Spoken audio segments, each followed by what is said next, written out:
Vem com a gente, pessoal! Muito boa noite para todos vocês que estão chegando aqui nesta terça-feira no nosso Gazeta Esportiva. Eu sou a Marina Buffon, muito prazer para quem não me conhece. Agora esses dois vocês já sabem quem são.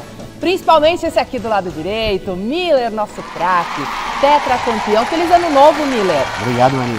Tudo de bom nesse ano de 2026. Para o seu São Paulo também, que a gente vai falar bastante daqui a pouquinho. E do outro lado, não menos especial, o José Paz, o pai do Telzinho. E aí, Zé, tudo bom? Tudo bom, lá, tudo bem com você? Feliz ano novo pro craque Miller, vambora! Vambora, gente, tem muita coisa pra gente falar, mas a gente volta daqui a pouquinho.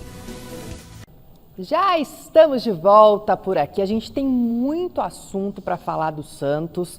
Daqui a pouco você vai saber como que repercutiu dentro do clube aquela cobrança que a gente trouxe aqui ontem no programa, que o atacante Gabigol recebeu de integrantes da organizada. Mas agora a conversa é outra, dá só uma olhadinha na nossa enquete. Rony seria um bom reforço para o Santos? Sim, o Rony, ex-Palmeiras, do Atlético Mineiro? Sim ou não? Participe entrando no site gazetaesportiva.com e deixe o seu voto. Vocês, meninos, e aí? Rony seria ou não seria um bom nome para o Santos, que ontem apresentou o Gabigol? Olha, Marina, eu acho que não, viu? O Rony, ele não tá jogando tão bem lá no Atlético Mineiro, já tá com 35 anos, entendo que pro Rony seria bom ir pro Santos. Agora, pro Santos não seria bom ter esse jogador que lá no Palmeiras, é claro, fez uma história linda, o maior artilheiro da história do Palmeiras na Libertadores, aí com 22 gols, mas que nos últimos anos não vem atuando. Você tem ali o Rolheiser, um jogador que quando entra no Santos dá resultados, agora o Santos contratando o Gabigol, um cara que tem muita história, o Santos olhando para frente. Então entendo que para o Santos é melhor jogadores mais novos que possam render. O Rony já entendo que está no final de carreira e não está atuando bem. Se fosse um jogador com 40 anos, tipo Hulk, por exemplo, é um cara que pode te entregar, mas o Rony nesse momento para o Santos entendo que não é uma boa não. E para você, Miller? Olha, Marina, o Rony, como disse o Xará, o Paz aqui, no Palmeiras ele tem uma carreira maravilhosa, né? No Atlético teve muitos altos e baixos, mas eu acredito que o Rony, diante, né, da nossa falta de muita qualidade, né? Acredito que o Rony, como opção no Santos, seria uma boa opção. Até porque a temporada de um time grande é muito desgastante, né? E o Rony, como opção né, no banco do Gabigol, do Neymar ali, do Rolheiser, ele poderia ser uma boa opção, sim. Então a gente tem aqui um não e um sim. Você aí de casa, o que você acha? Vota no nosso gazetaesportiva.com, nas nossas redes sociais também e deixa a sua opinião. Então, o Cruzeiro encerrou qualquer possibilidade de negociação com o Flamengo em relação ao atacante Caio Jorge. O rubro-negro ofereceu 24 milhões de euros, mais o atacante Everton Cebolinha ao time celeste, mas a proposta foi prontamente recusada. A diretoria do Cruzeiro se reuniu com Caio Jorge e o avisou que encerrou as negociações com o Flamengo. O centroavante é um dos pilares da equipe que o técnico Tite deve montar para essa temporada. Sem o cruzeirense, o Flamengo cogita Marcos Leonardo como opção para o ataque. A gente falou um pouco disso aqui ontem, Miller. Você acha que procurar aí o Marcos Leonardo é uma boa para o Flamengo? Você acha que o Flamengo já está bom de atacante? Olha, Marina, acho que o Cruzeiro errou aí. Sabe por quê? Ele recebeu uma grana boa. Tudo bem que o Pedrinho é um bilionário, mas ele recebeu uma grana boa, né? Ia ter também o Everton Cebolinha, que ele teve a melhor fase dele com o Tite, sendo treinador do Flamengo o ano passado, né? O Cebolinha, eu acho ele muito mais jogador que o Samuel Lino. Acho que o Flamengo não deveria liberá-lo, mas se eu fosse o Pedrinho, eu aceitaria esse negócio sim. 24 milhões de euros, mais o Everton Cebolinha, quer dizer, você aumenta o seu caixa e tem um jogador mercado, porque o Everton Cebolinha é novo, ele é bom jogador, ele ainda é um jogador que pode rodar no mercado brasileiro também. Ah, eu não aceitaria não. Não? Não, de jeito nenhum. Caio Vocês Jorge, não estão concordando aí, não? Não estamos concordando hoje. O Caio Jorge é um jogador que vem sendo convocado para a seleção brasileira, foi o grande artilheiro do Cruzeiro nessa temporada que acabou agora em 2025. É um cara que, poxa, é o principal jogador desse Cruzeiro que vai brigar por títulos com o Flamengo. Então você vai reforçar um rival e vai ficar pior. Então acho que o Cruzeiro foi bem nessa daí. Tá certo. Além de não ceder o Caio Jorge, o Cruzeiro também quer se reforçar para a temporada, é claro, justamente pensando nesses títulos que o Zé falou aí. O grande sonho da diretoria para este ano é o meio-campista Gerson, do Zenit. O clube celeste fez 2 propostas aos russos pelo ex-flamenguista e tem a expectativa de conseguir fechar o negócio logo, logo. O Gerson. Gerson que, inclusive, teve aí rumores, né, que ia fechar com o Palmeiras, teve toda aquela situação. E aí, Miller? Olha, Marina, o Gerson, ele precisa saber o que ele quer. como profissional. Porque ele estava muito, muito bem no Flamengo. Capitão, indo para a seleção, numa fase excelente. Aí ele recebe uma proposta financeiramente, não dá para competir com o futebol internacional, bem verdade. Porém, ele vai para o Zenit e lá você sabe que a mentalidade do treinador estrangeiro é diferente do brasileiro. Quase não joga, joga de vez em quando. Quer dizer, e agora o pai dele foi a BH para tentar a negociação com o Cruzeiro, acertou as bases salariais, só que o Zenit não quer liberar. E tá certo. Né? Aí que eu te falo daquele negócio do Cruzeiro com o Flamengo. Pega os 24 milhões de euros, dá para o Zenit e dá uma coisa a mais, porque o Pedrinho é muito rico, e pegava o Gerson. O Zenit não, só aceita se for o valor que ele pagou pelo Gerson junto com o Flamengo. Para não ter prejuízo, né? Exatamente, tá certo, Zenit. Aí eu vou concordar com o craque Miller agora, mas vou adicionar um negocinho aí, porque o que acontece? O Gerson, ele agora arrisca toda a idolatria que ele tem no Flamengo, indo para o Cruzeiro. Esse movimento que ele fez de ir para o Zenit foi completamente errado, esportivamente falando, foi muito ruim, financeiramente é outra coisa, foi ganhar rios de dinheiro. Agora, ele vai arriscar toda a idolatria que ele tem vestindo a camisa do Flamengo aqui no Brasil, para voltar para o Cruzeiro, para tentar ir para a seleção brasileira. Então, assim, péssimo esse pensamento dele quando ele foi lá para o Zenit, e agora ele tenta consertar de alguma maneira. Porque o pai dele disse assim, não, a gente está focado na Copa do Mundo. Pô, focado na Copa do Mundo no Zenit? Se ele tivesse focado na Copa do Mundo, teria permanecido no Flamengo. Não foi uma boa movimentação, aí não deu muito certo, né? Em termos profissionais, não. Não valeu. Vamos ver se vai acontecer de fato de ele ir para o Cruzeiro ou não. Vamos ver as cenas dos próximos capítulos. Eu vou chamar aqui agora nosso primeiro contato de hoje com o repórter Marcelo Baseggio para falar do Santos. Muito boa noite, Marcelo. Eu tenho duas perguntas para você. Como repercutiu ali dentro do clube aquela cobrança ontem da organizada em relação ao Gabigol? E a outra o Peixe conseguiu segurar um dos destaques da base. Estou sabendo disso, me conta mais.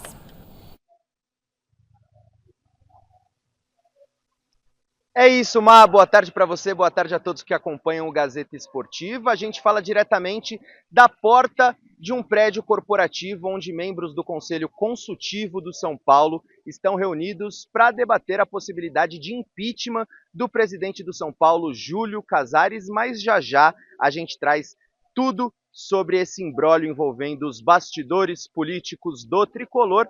Vamos falar de Santos. Cauã Basile, principal joia das categorias de base do clube, de apenas 13 anos, permanecerá no Peixe pelo menos até 2028. Após uma longa novela, o presidente do Santos, Marcelo Teixeira, anunciou que ele fica, acertou as bases do contrato, do novo contrato, juntamente com o staff do atleta e também com os familiares de Cauã Basile. A gente lembra que o Cauã recentemente rompeu com a empresa do pai de Neymar, a NR Esportes, fechou com outro empresário e por isso estava com o pé já fora do Santos, mas após uma longa negociação, o presidente Marcelo Teixeira, enfim, conseguiu garantir a permanência do Diamante Santista, ele que é tido como a grande próxima promessa do Santos, tratado de maneira até diferenciada, com contratos mais vantajosos, enfim, é considerado a grande joia do Santos, que segue pelo menos até 2028. Já em relação ao Gabigol, uma cena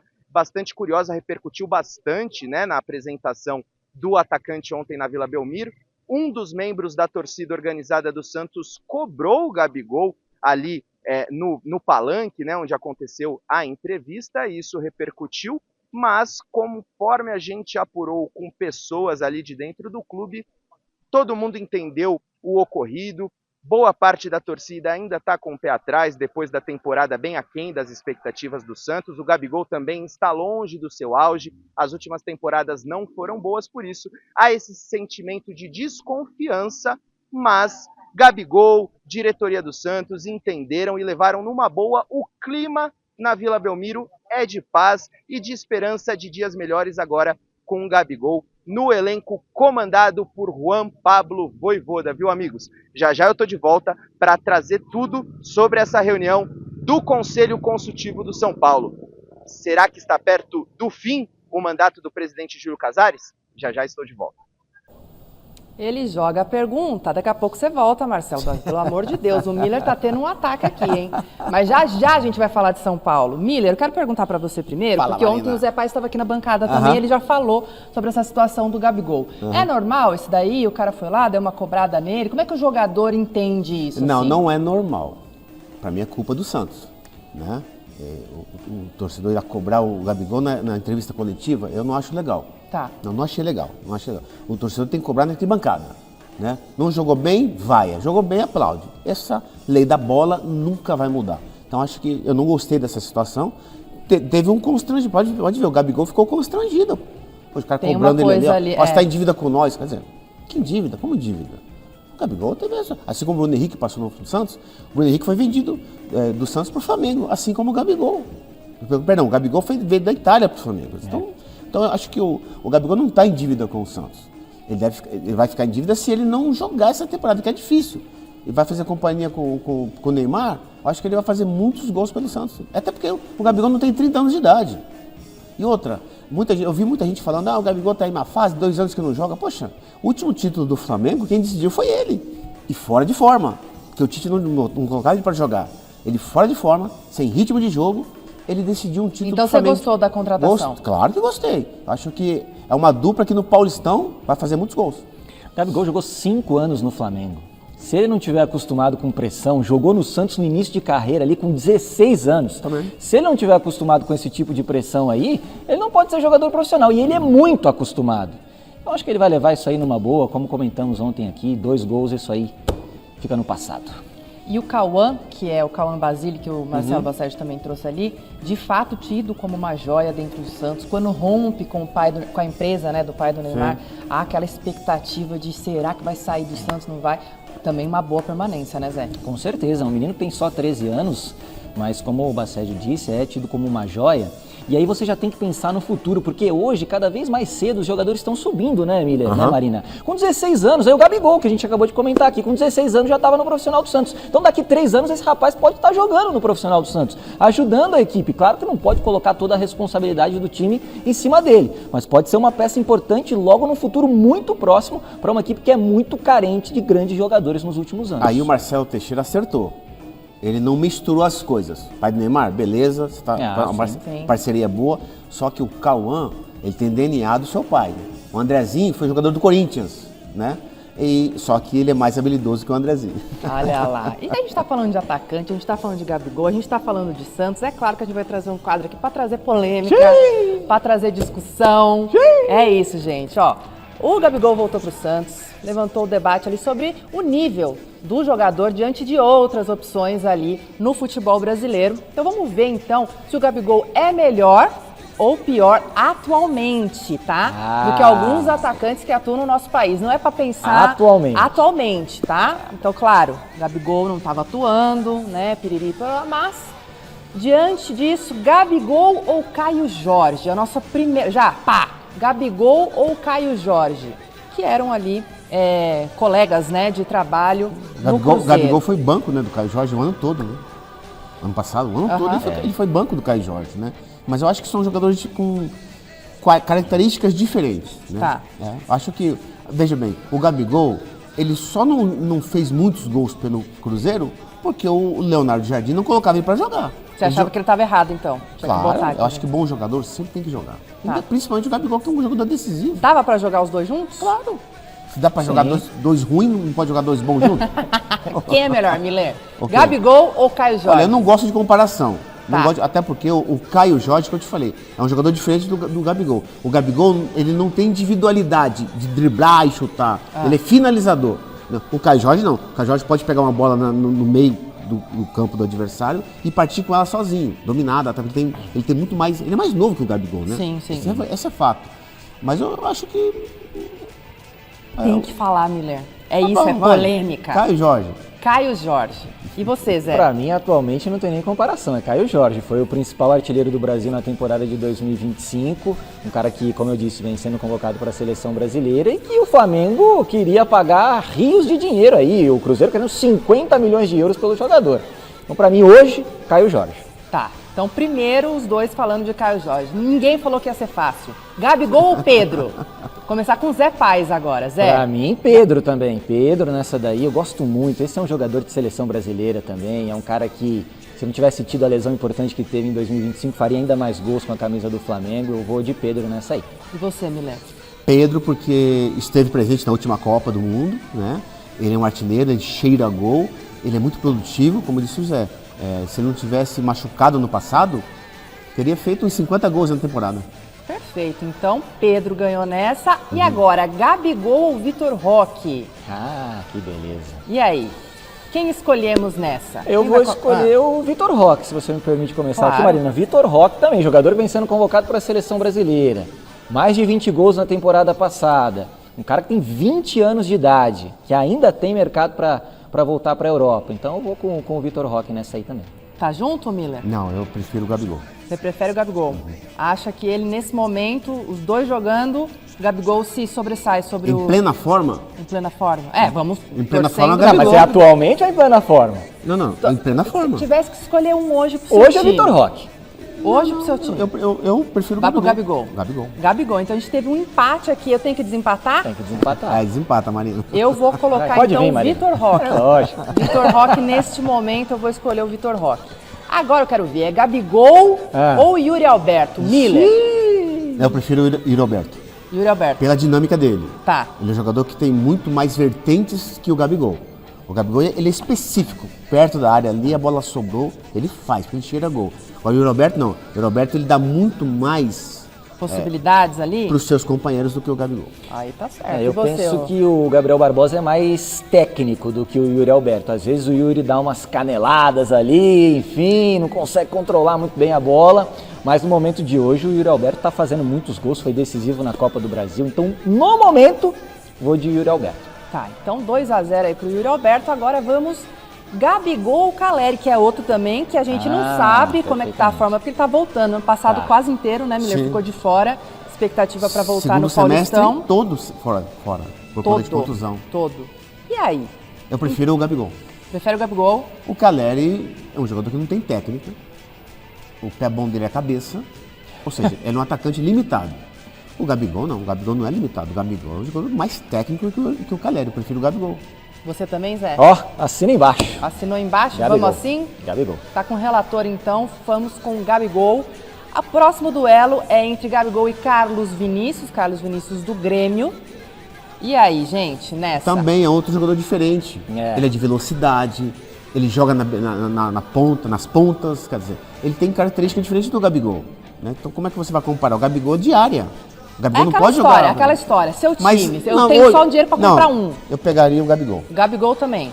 E você, Zé? Não, eu pegaria o Carlos Vinícius, porque é um jogador que em 14 jogos com o Grêmio fez 12 gols. Chegou jogando muito bem lá no Tottenham, já estava numa fase ali que ele já não conseguia mais atuar bem, então eu vou votar no Carlos nesse momento, pelos gols que ele marcou na temporada com o Grêmio. O meu voto, então, porque eu vou ter que desempatar dos dois aqui, vai para Gabigol neste embate entre os dois. Lembrando que o Gabigol não tem 30 anos de idade. Sim. Ele é novo. É no que a gente futebol. esquece disso, né? É, Fica exatamente. tanto tempo ali. Exatamente. Gabigol ou Hulk? Já vamos falar mais do Hulk, hein? Zé Paz. Gabigol ou Hulk? Hulk, sem sombra de dúvidas. Você gosta do Hulk, né, Adoro, Zé? acho um jogadoraço. E você, ô Miller? Aí a idade não pesa pra você. Não, nesse momento não. Porque o Hulk tá jogando muito, o Gabigol não tá jogando nada. E o Hulk só não joga mais com o São Paulo e não deixa. Também tem isso. E Miller, você aí? Eu prefiro o Gabigol. Gabigol? Vou ter que desempatar novamente? Desempata, E vai. eu irei, neste momento, em Hulk. Também gosto Incrível bastante Hulk. do Hulk. Já, como eu disse, falaremos mais dele. E agora, vou deixar o Zé pro final. Tá. Quem você prefere, Miller? Gabigol ou Ryan? Não, Ryan. Não tem nem o que falar, né? Nem vou falar de idade, até porque os dois são novos.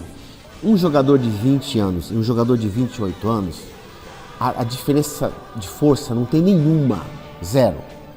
Pra matar isso aí, entendeu? Mas o Ryan é um jogador... 19 aninhos, Ele Zé, e aí? ele é estilo o Luiz Henrique do Botafogo, que era do Botafogo. Tá. Joga muita bola, eu te falei. Ele parte do meio campo, ele finaliza bem, ele vai pra direita, vai pra esquerda. É dinâmico, eu gosto de jogador assim. Então o Ryan, pra mim, seria Você quer muito melhor votar, Zé? Só dar uma corrigida numa informação que eu disse que o Carlos Vinícius estava no Tottenham, estava no Fulham e antes ele jogou no Tottenham. Perfeito. E essa daí é Ryan, né? O melhor sub-20 do Brasil, joga muita bola, futuro de seleção brasileira. Vai É ficar no Ryan. Vasco? Por enquanto vai, né? Tem contrato até 2028, mas já está sendo sondado por Bayern de Munique, enfim. Quando chegar o dinheiro não tem o que fazer, é liberar. Vamos continuar falando um pouquinho do Santos ainda, porque de saída o atacante Guilherme Amado foi até o CT Repelé se despedir dos ex-companheiros, recebeu uma homenagem do agora ex-clube e aproveitou também para deixar um recado para a torcida santista. Beijo para a nação, agradecer pelo carinho, pedir desculpa se por algum momento eu fiz algo que entristeceu o coração de algum torcedor, já estou me emocionando aqui porque o Santos vai ficar no meu coração e obrigado, nação, amo vocês.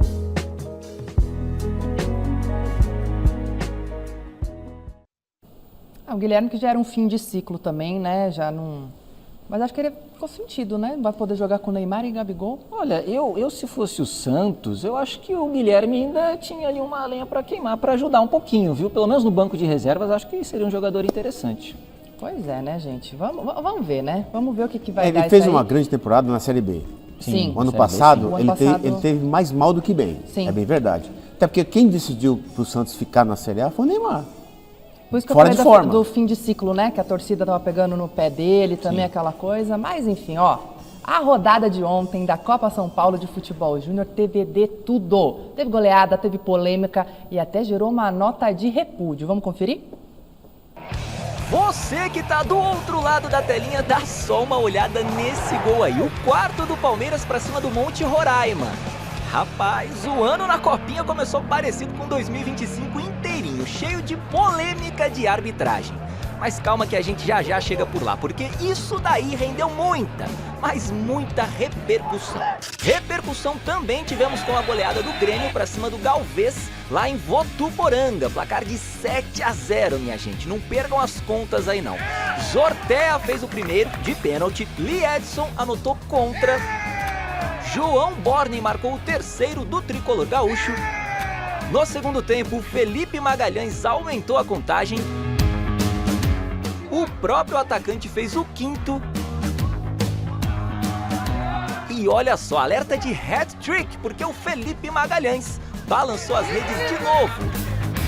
E para fechar, o Rian selou a goleada, 7-0 para o Grêmio. Em Bálsamo, o Mirassol venceu o Linense pelo placar mínimo, 1-0, gol do Cauã França. O Leão tá com 100% de aproveitamento na Copinha, 2 jogos e 2 vitórias. Atrás do hexacampeonato, o Fluminense estreou na Copa São Paulo de Futebol Júnior com vitória para cima do Água Santa. Aos 29 minutinhos do primeiro tempo, no rebote da falta que ele mesmo cobrou, o Wagner abriu o placar. Na etapa final, o Kelvin de pênalti colocou números finais da partida. 2-0, passa a régua. Agora sim, senhoras e senhores, agora sim, lá na Arena Barueri, o Palmeiras estreou na competição contra o Monte Roraima. Depois de bela tabela, o Luiz Saboia abriu o placar. Pouco depois, antes mesmo dos 10 minutos de partida, o Thiago deixou tudo igual. No segundo tempo, o Fábio voltou a colocar o Verdão à frente no marcador em lance que já deixou o time adversário na bronca por suposto domínio com o braço do camisa 8. Na sequência, o Vitor Gabriel fez o terceiro. O Germano diminuiu.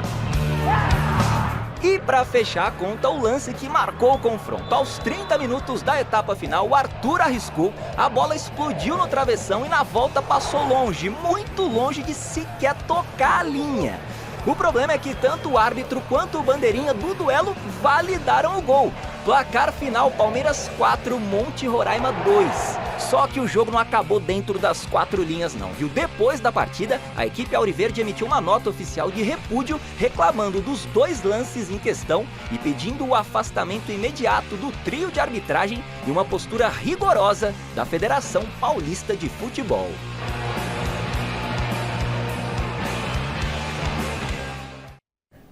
Gente, aí é feio, hein?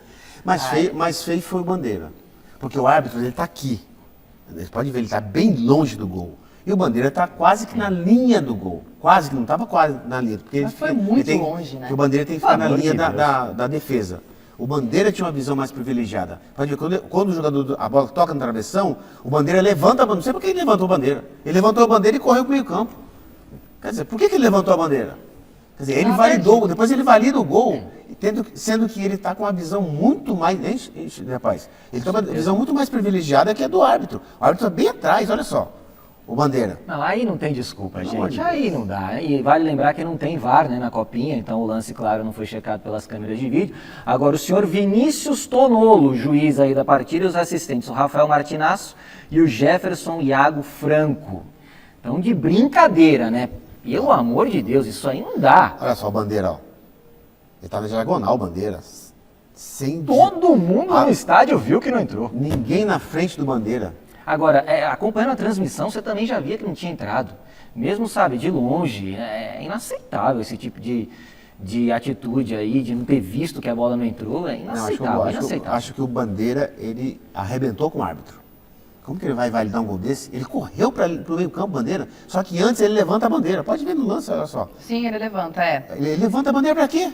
Olha só. Ele tava realmente, acho Ele que levantou perdido. a bandeira. Perdidaço. Olha só, levantou a Levanta bandeira e sai correndo. e sai correndo. Quer dizer, ele cometeu 2 erros. Tem que ser afastado mesmo. E teve o lance também do primeiro gol, Sim. do segundo gol, perdão, que tem realmente uma chegadinha ali com o braço, né, no gol do Palmeiras, que também faz parte dessa nota de repúdio ali, são 2 reclamações. O segundo gol do Palmeiras. Isso. Para Exatamente. resumir, Marina, foi uma arbitragem negócio. caótica, horrível na Arena Barueri. E acaba manchando esse primeiro jogo das 2 equipes, né, que o Palmeiras não tem nada a ver com isso. Foi a estreia do mas Palmeiras. acaba... Palmeiras não tem nada. Viu? Exatamente. Vamos chamar de novo aqui o Marcelo Basségio. Agora sim. Volta aqui. Você falou que ia falar sobre São Paulo. Você falou que está na frente do prédio, está acontecendo uma reunião. Então conta pra gente, Marcelo Basségio, o que está acontecendo com o presidente Júlio Casares, possibilidade de impeachment, tudo mais que você puder trazer aqui pra gente no Gazeta Esportiva.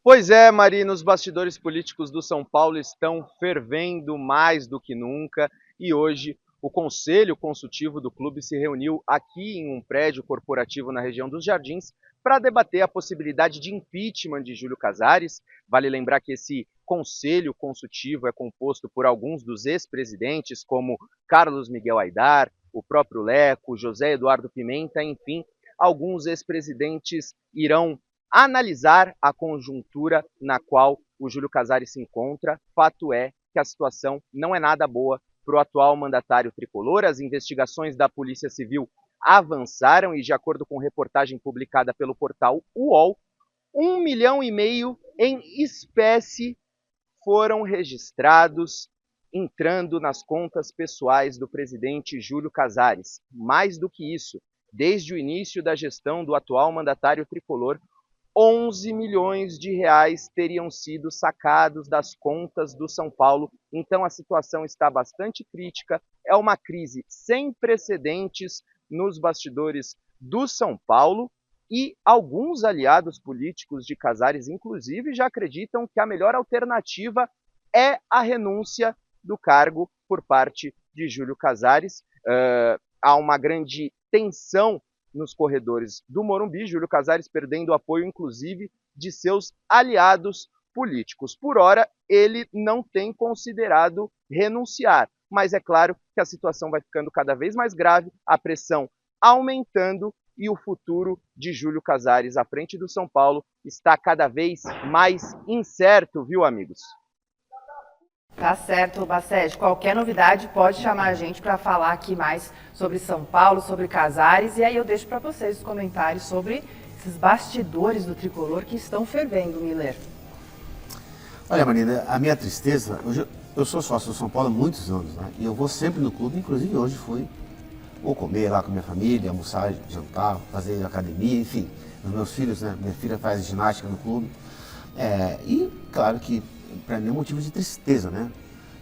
Não é só o Corinthians que estava, né, como esteve, né, nas páginas policiais no passado, hoje é o São Paulo. Isso, claro, para o torcedor São Paulino gera muita tristeza, né? Ver o São Paulo nessa situação. Então, eu recebi agora uma mensagem de um São Paulino, lá da diretoria, dizendo que o presidente não quer renunciar e vai provar a sua inocência. Bom, se ele não quer renunciar e vai provar a sua inocência, o tempo vai dizer. Mas as investigações, né, estão aí a pleno vapor, né, Paz? Sim. Então, acredito que teremos novidades para os próximos dias. São algumas... Tanto da investigação quanto... sabe o que é o problema, Marina? é que o Casares, o presidente, ele perdeu o apoio da sua bancada. Sim. Não só da oposição é outra coisa, né? A oposição já está, oposição é oposição. Mas a situação, o grupo dos conselheiros que apoiam o presidente, né? Ele rachou. Ele perdeu muita força política. Estamos falando de um ano de eleição no São Paulo. Miller, eu vou pedir para você segurar um pouquinho, porque o Marcelo Basségio vai falar mais alguma coisinha pra gente. É isso, Basségio? É isso, Marina. A gente acaba de receber uma nota do Conselho Consultivo do São Paulo, após a reunião dos membros do Conselho. Segue o que diz a nota. As acusações envolvendo o presidente Júlio Casares carecem de provas materiais, especificamente contra o presidente, que alegou inocência. Não obstante a gravidade do momento, diante da inexistência de prova material, não há elementos para justificar um parecer favorável ao impeachment de Júlio Casares. Portanto, o Conselho Consultivo acredita que Júlio Casares não possui qualquer motivo para ser retirado do cargo. Alguns membros do Conselho Consultivo vão deixando aqui o prédio corporativo na região dos Jardins.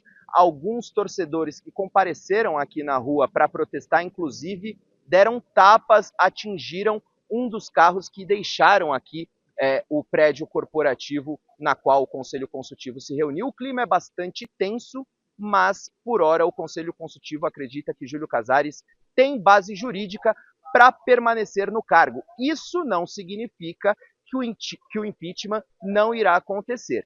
Com o parecer ou sem o parecer do Conselho Consultivo, o processo pode seguir e o Júlio Casares, o atual presidente do São Paulo, não está livre dos riscos de não terminar o seu segundo mandato. Viu, amigos? Devolvo para vocês aí no estúdio. Perfeito, Basségio. Obrigada por esse complemento de informação. E aí, eu continuo então, Zé, essa situação toda e mais isso agora, essa novidade, vamos dizer assim. Então, o Conselho chega a essa conclusão que tem muitas camadas. Né? Muitas camadas e muitas coisas para acontecer ainda, mas é um primeiro passo. Primeiro dizer que o presidente Júlio Casares emitiu uma nota hoje no período da tarde, dizendo que é inocente, os advogados dele dizendo que vão provar a inocência dele, como disse aqui o Miller ainda há pouco, e a polícia instaurou esse inquérito depois de um relatório, né, do COAF, do Conselho de Controle de Atividades Financeiras, e agora tudo vai ser investigado. A gente tem que ter muita calma para saber o que de fato aconteceu ou não. A polícia vai investigar tudo isso. Agora, são algumas situações relacionadas ao São Paulo que eu queria pontuar. Primeiro que esse conselho aí, esse pessoal que estava reunido,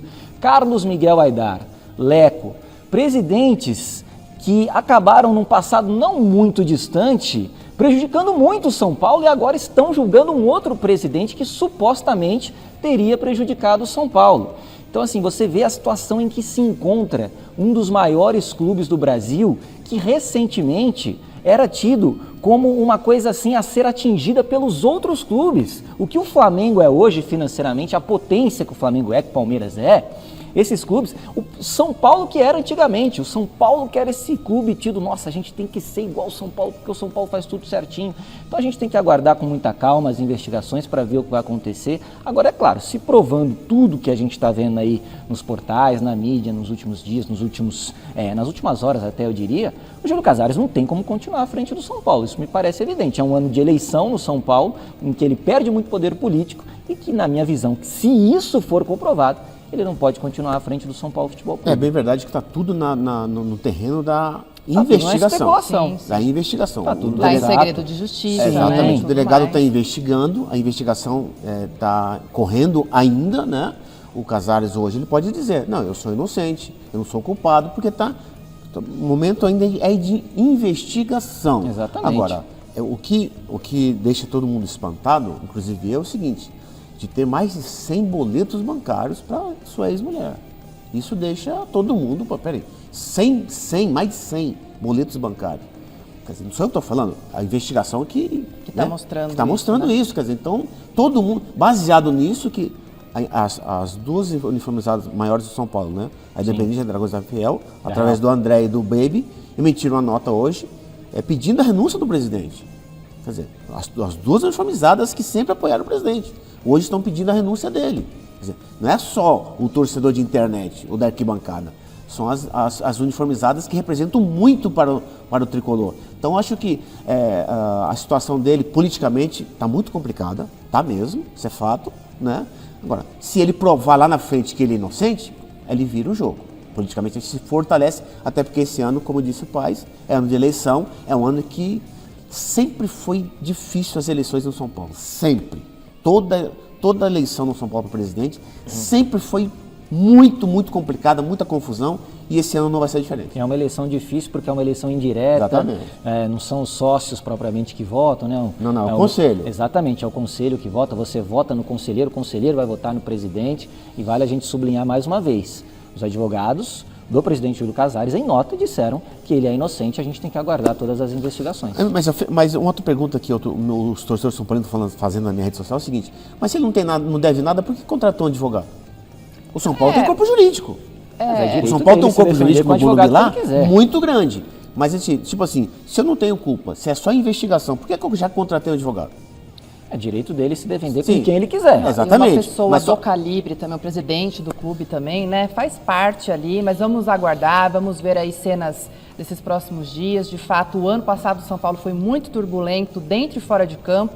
Vamos ver os próximos passos da investigação. Marcelo Bacejo também pode trazer a gente qualquer novidade, e só reafirmando os advogados do Casares que garantiram ali em nota que ele não cometeu nenhuma irregularidade. A gente vai mudar um pouquinho de assunto por aqui, porque hoje o Corinthians abriu as portas do CT Joaquim Grava para a imprensa acompanhar parte do treino desta manhã, e o aniversariante do dia, Alexandre Silvestre, trouxe os detalhes dos bastidores do Timão. Parabéns, Silver, pode rodar. O vento que sopra no Corinthians carrega antigos problemas para 2026. O transfer ban relativo ao Félix Torres, ex-Santos Laguna do México, continua ativo e o Timão não pode registrar novos reforços por enquanto. A diretoria, pelo menos, quitou a dívida de aproximadamente 40 milhões de reais com Matias Rojas, evitando assim uma outra punição na FIFA. O atraso de parcela do financiamento da Neoquímica Arena bloqueou metade do prêmio do título da Copa do Brasil. O clube depende da boa vontade da Caixa Econômica Federal para receber essa bolada. O contrato de empréstimo do capitão Maicon terminou e a compra em definitivo do volante é incerta. O mesmo vale para o lateral esquerdo Andileri. Aberto, guardadas as devidas proporções e distanciamento da imprensa, foi o treino de hoje no CT Joaquim Grava. O novo executivo de futebol, Marcelo Paes, apareceu. Se juntou ao presidente Osmar Stabile para uma resenha reservada. Passaram perto dos jornalistas para ver a atividade desta manhã, que novamente não contou no campo com Memphis Depay e Ranieri, que trabalham a musculatura nas partes internas. Não vão enfrentar a Ponte Preta domingo em Itaquera, na estreia do Paulistão. Yuri Alberto é outro desfalque, porque ainda não voltou de Roma, onde tenta a cidadania italiana.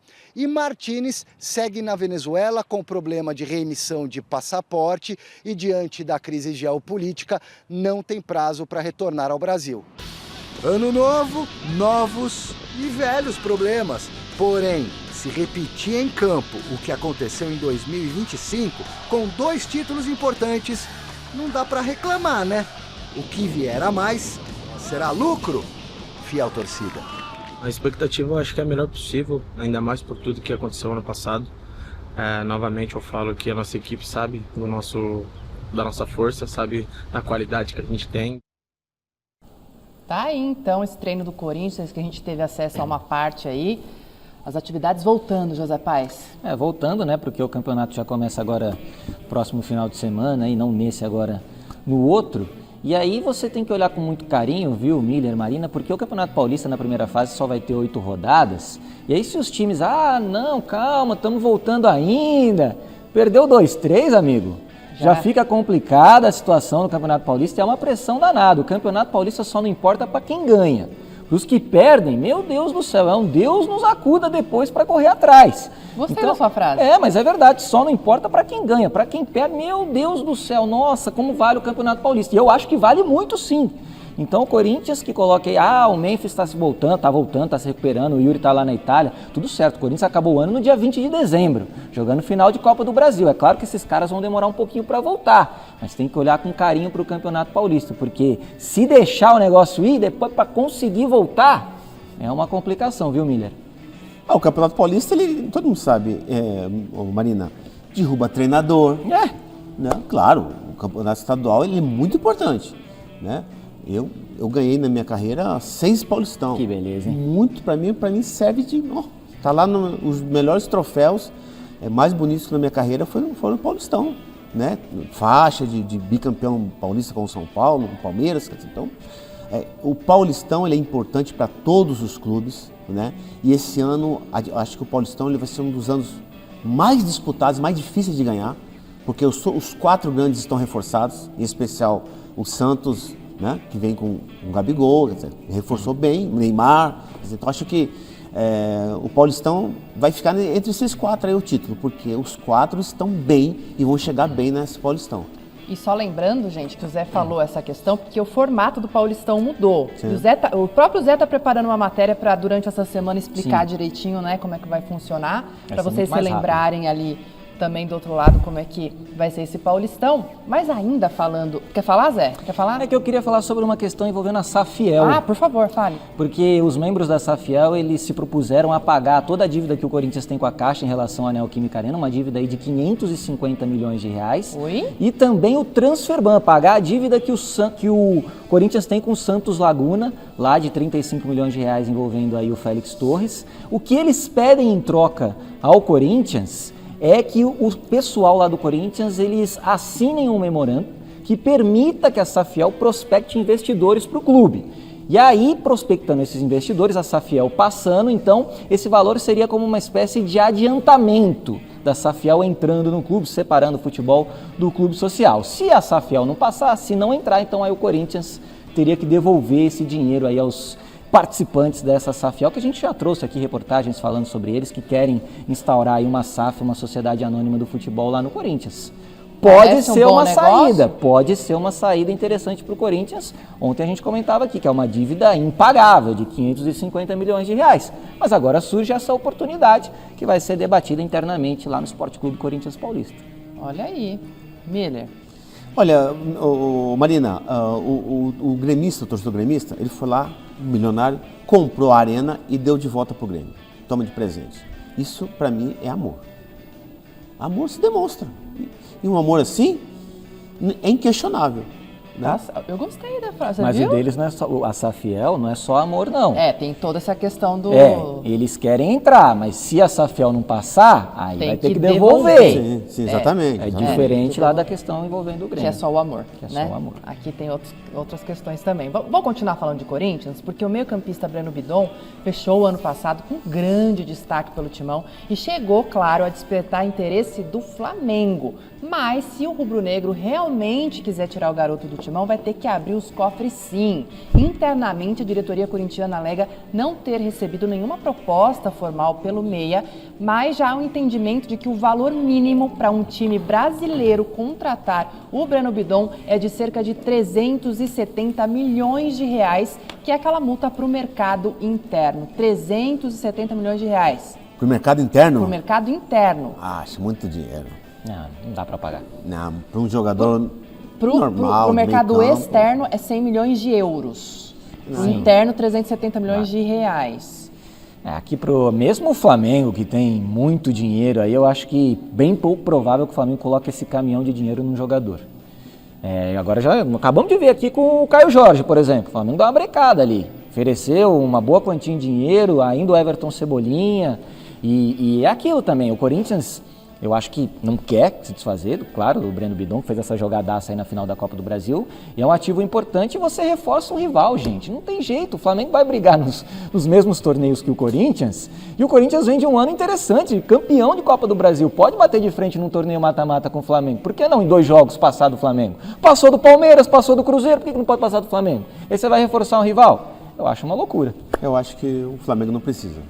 né? Não, Flamengo, pelo amor de Deus, o Flamengo tá um time massa. E ainda o Corinthians precisa mais do Breno Demais, Bidon, Com certeza, do que o Flamengo. Com certeza. E esse é o quarto jogador importante de clubes brasileiros que vira alvo do rubro-negro, né? O Breno Bidon. Também mirou, o Gabriel Brazão, do Santos. Não, goleiro do Brazão tem uma coisa interessante, porque o Boto, diretor do Flamengo, ele almoçou com os representantes do Brazão. Tá. Que dirige a carreira dele, do né? Brazão. Quer dizer, isso não é coincidência, né? O Flamengo, esse sim, é um goleiraço novo, que se for pro Flamengo, poxa, o Flamengo vai fazer uma grande contratação aí, porque o Brazão cata muito. Então, além do Bidon, o Flamengo também foi atrás do Brazão, do Marcos Antônio, do São Paulo. Também acho que não precisa. E também do Caio Jorge, agora que a gente estava comentando aqui, né, do Cruzeiro. Às vezes eu acho que o Flamengo só quer enfraquecer os outros. Pode ser, é uma estratégia. Ele só quer quem que é o melhor jogador do São Paulo? É o Marcos Antônio. Vamos tentar contratar ele. Vai fortalecer o Flamengo? Quem que é o Caio Jorge? Vamos tentar também. O Brazão foi o melhor do Santos? Chama. Não é possível. Fortalecer. Já tem o Rossi lá. Já tem Pulgar lá. Você já tem Pedro. Pelo amor de Deus. O goleiro até que eu concordo, porque o Matheus Cunha foi pro Cruzeiro, que o Tite gosta dele, né? Aí tem o Brazão lógico, vai jogar pouco, porque o Rossi está numa grande fase, né? Mas o Brazão é um goleiraço, hein? Vamos ficar de olho nesse Flamengo, né? E vamos falar do Palmeiras agora? Palmeiras que hoje teve a reapresentação do Abel. Abel Ferreira. Pois é, Abel Ferreira voltou hoje, depois de 2 dias de folga, vamos dizer assim. A mais, né? O que vocês acharam? Miller, eu quero saber do Miller. Por quê? Porque assim, o Abel, ele esticou o final da temporada passada, ele ficou uns dias a mais para planejar 2026, mas já estava ali definido que ele, esse ano, ia voltar no dia de treino, que foi hoje, porque ontem teve lá exame e tudo mais. O que você acha dele voltar esses 2 dias depois, tranquilo?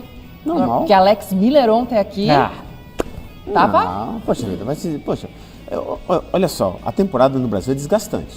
Concordo. O Abel, como você bem disse, ele planejou o planejamento antes do ano acabar, no passado, dezembro do ano passado. E se representou 2 dias depois. Até porque os primeiros 2 dias de qualquer clube grande, isso é normal. São exames de sangue, exames de urina. Zé Paz falou exatamente isso. É uma coisa normal. Isso aí não vai entrar o treinador. Depois de 2 dias, aí tem os trabalhos no campo, aí entra o treinador. Normal ele chegar 2 dias depois, até porque foi uma coisa planejada, entendeu? E concordada com a presidente. Coisa normal. Bem normal. Ô Marina, o Abel é médico? Ele não é médico. Ele é fisioterapeuta? Que eu saiba, não. Ele trabalha em alguma coisa ligada à medicina? Não, também. Ele é o quê? O treinador do Palmeiras, que vai começar a treinar hoje. Então, tranquilo. Ainda mais que foi acordado, então tá tudo certo. Não tem polêmica, então. Não, pra mim nenhuma. O Alex Miller ontem, Alex, adoro você, polemizou mas você falou desnecessariamente. Não, ele falou o seguinte, ele falou que como a temporada, o ano passado, não foi boa, o Abel deveria ser o primeiro a estar ali para receber esse Uma coisa não tem nada a ver com a outra. Não? Não, absolutamente. Porque eu não ganhei o título ano passado, eu tenho que não posso tirar férias, vou dormir no CT. Não, para aí. Não é assim não. Coração peludo, né? Coração peludo. Não. Nem começou o ano, né, Zé? Nem começou o ano, o Alex já tá daquele jeito, né, gente? Aí já, em outras palavras, coração ferido. Vamos falar do Hulk, a gente prometeu, né, porque o futuro do atacante vem gerando bastante especulação no Atlético Mineiro, mas hoje o diretor de futebol do clube, o Paulo Brax, falou sobre o desejo da diretoria do Galo. Ninguém da diretoria do Atlético, nenhuma pessoa da diretoria do Atlético quer que o Hulk saia. Ninguém está aposentando o Hulk, porque eu li isso hoje. Ao contrário. A gente ofereceu a ele uma extensão contratual até final de 2027. Ou seja, mais 2 anos de contrato. O Hulk vai parar quando ele decidir parar. Não quando o Atlético decidir que ele pare ou qualquer outro clube. Por que o Brax está falando isso, né, gente? Porque hoje saiu uma matéria ali falando sobre essas conversas do empresário com o staff, com o Hulk e tal, de que existiria um projeto para o Hulk aposentar de fato no Atlético, com homenagens, com, enfim, filme feito para ele. Então o Brax vai e fala sobre isso. Quanto tempo mais vocês acham que Hulk tem de carreira? Fica no Atlético, não fica no Atlético? Quero saber as opiniões de vocês. Olha, eu até acho que dentro da diretoria do Atlético Mineiro, o pessoal quer que o Hulk continue. Agora, o Sampaoli não põe o rapaz para jogar. O Hulk, é bem verdade, agora no final, na reta final de 2025 colocou, mas em muitos jogos o Hulk ficou no banco de reservas de uma maneira desnecessária, errada, incorreta por parte do Sampaoli. Ele quer jogar, óbvio, agora ele vai ter que pesar se ele vai para o Fluminense, tem uma proposta, tem uma conversa, ou se fica no Atlético Mineiro para encerrar a carreira. Ele tem que se acertar com o Sampaoli. Eu acho que a conversa dele é com o treinador, porque é aquilo que a gente comentava sobre o Gerson. Ele tem uma idolatria muito grande no Atlético Mineiro, o Hulk. Ele ganhou tudo. Ele só não ganhou a Libertadores. Então ele vai ter que pesar isso. Eu continuaria no Atlético Mineiro. E você, Miller, rapidinho? O diretor já expressou que quer que ele fique. Lógico, qualquer clube que ele for, vai reforçar bem. Boa. Se for pro Flamengo, pro Fluminense, vai ser uma boa contratação pro Fluminense. Até porque o Hulk, pelo seu biotipo, ele joga até 41 anos. Até. Vamos para o resultado da enquete? O Rony seria um bom reforço para o Santos? A maioria respondeu que sim, concordando com o Miller, com 67% dos votos. E a gente fecha o noticiário do São Paulo com o Marcelo Baceggio. Eu quero também saber as novidades de campo, Baceggio. Conta pra gente.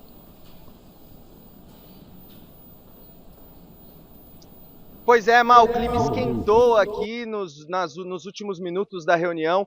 O presidente Júlio Casares deixou aqui o prédio corporativo na região dos Jardins e, um pouco assustado com a presença de torcedores que estenderam faixas e estavam protestando, o carro acabou se chocando contra o portão do prédio e logo em seguida os torcedores fecharam o veículo com a faixa em protesto à atual gestão tricolor. Inclusive um dos torcedores chegou a atingir o carro com alguns tapas. Depois disso, rapidamente, o veículo que transportava o presidente Júlio Casares deixou de forma bastante acelerada aqui a Alameda Jaú, na região dos Jardins. O clima não é nada amistoso, muitos torcedores revoltados com todas essas investigações e a possibilidade de impeachment do atual presidente do São Paulo, Júlio Casares. Devolvo para vocês aí no estúdio, amigos.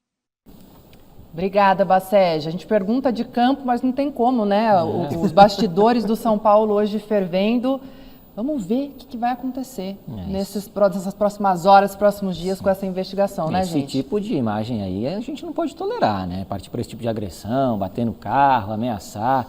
O torcedor, como o Miller disse ainda aqui no programa, ele tem que fazer isso lá na arquibancada. Partir para agressão física, aí perde completamente a razão. Pois é, né, Miller?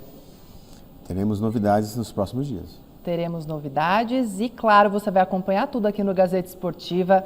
A gente vai falar muito sobre São Paulo amanhã, vamos falar muito sobre Palmeiras, tem muita coisa para falar de Corinthians, de Santos. Esse Gabigol aí vai dar o que falar ainda, hein, Zé? Ah, com certeza. E vai dar o que falar. E você, obviamente, vai acompanhar tudo com a gente aqui no Gazeta Esportiva. Amanhã estaremos de volta a partir das 6 da noite. Mas agora, me despeço de vocês. Mando novamente um beijo para Alexandre Silvestre, que é aniversariante hoje. E agora vocês ficam com o Jornal da Gazeta.